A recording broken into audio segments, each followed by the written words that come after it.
Welcome guys, and here's 5 things to instantly step up your photo game. Let's dive into it and start with number 1. And number 1 is shooting through objects. Instead of just taking the photo, shoot through something, and it could be branches from a tree, leaves, or a coffee mug, or just bring something into your photo to give some outer focus elements, which means that you have some more like deeper like spiciness in your photo. So yeah, use anything you can come up with. And number 2 is angles. So instead of just hip fire your photo, take maybe 10-15 seconds of how can I make this photo look even better or more interesting. So it could be from a lower angle, could be from a higher angle, could be from the side.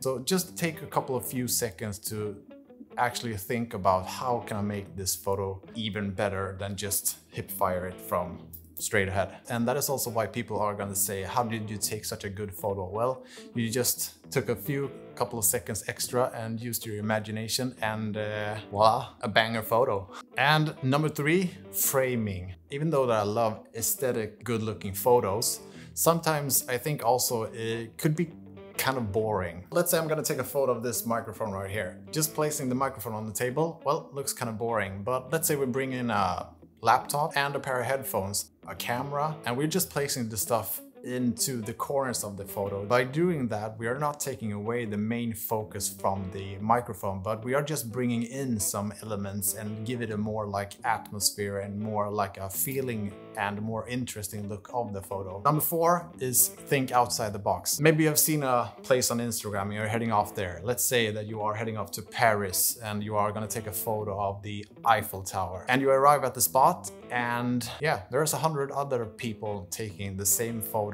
as anybody else. So how do you stand out to not be one of those 100 people that are taking the same photo? Try to take 10 steps back, or how does it look from the opposite side? How does it look from a lower angle? Or just try to capture it different from anybody else. Because I mean, how fun is it to have the same photo as 100 people that have taken the same photo? Instead of you trying, give it a few extra seconds, use your imagination, thinking outside the box, and maybe you are ending up with a real banger photo that no one else has taken before. But sure, there is times that it probably won't work, but if you don't try and fail, well, you will never learn. And number 5 is light. So let's say you are gonna photograph something at home. This right here is one of the best light sources you can have, a window. Unless it's dark, rain, and just bad weather, you are just a hobbyist, well, just take the photo later. But if you want to have the best light for your photos, well, you have golden hour. That is 5 tips to level up your photos. So don't forget to subscribe, and I hope to see you in the next one. So take care and don't get lost. Bye.